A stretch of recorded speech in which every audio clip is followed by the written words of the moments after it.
Interesting is that you made a choice as a student to pursue history. By all accounts, you were an excellent student yourself, and you could have done any subject you wanted to, but you chose history. And from what I also understand from some of the research I did, you chose history and you chose academics because your parents told you that writing didn't have any money in it. So I'm very curious. I'm very curious to know how did you think that there would be money in history, and why did you choose history as a topic? No, let me explain. The first part is, my parents basically saw my writing and encouraged it. My father, to his great credit, would type up my stories and have them in a form that could be shared with friends and so on, and that gave me an early sense of belief in myself as a writer, as somebody who could write something that other people would want to read. So after all, the definition of a writer must include somebody who has readers. But at the same time, when they realized how seriously I was taking it and how involved I was in it, they cautioned me that this was not a viable profession. Sure. And indeed, at the time that I was growing up in India in the 60s, there was only one full-time writer in the entire country, and that was R.K. Narayan. Otherwise, and that he published his own books because he felt there was not enough money if he gave his books to a publisher to publish. Sure. So for somebody who wasn't yet R.K. Narayan, one had to be able to think seriously. And I was also extremely or inconveniently good at taking exams. So I had this inconvenient habit of coming first and everything all the time. My parents said, this is what you should concentrate on, write on the side, but work away at your studies. And so I did that because in any case, I have to admit, I did have a talent for it. I could remember things in time to regurgitate them in the examinations, which is what the teachers wanted, of course. Sadly, we can have a different conversation about the education system. But anyway, when it came to streaming in class 9, I asked for humanities. And my teachers were so upset, they called my parents to the school. And they objected rather violently, saying, this is our best science student. He's come first in science throughout. Why does he want to do humanities? Sure. So they turned to me and said, why? They had all these middle-class fantasies of producing a doctor or an engineer in the family. And there I was going to go off into humanities.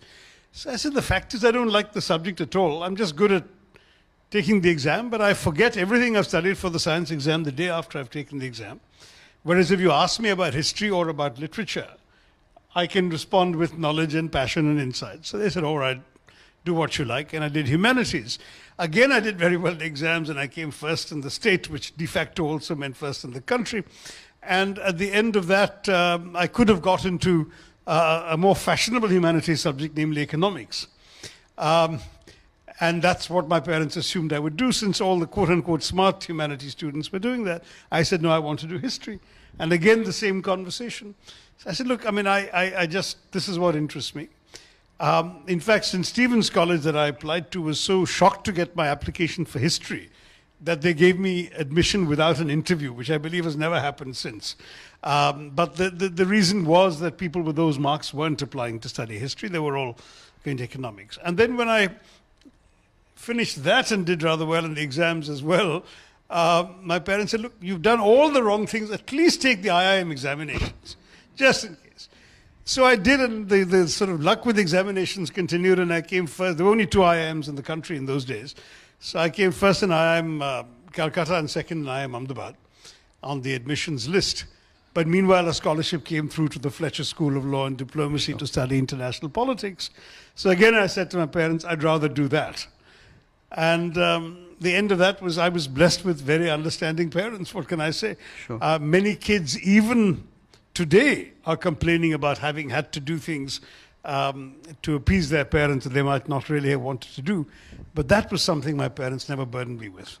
So I followed my own passion. When I went to Fletcher, actually, it was a move away from history because it was international affairs, international politics that I worked on.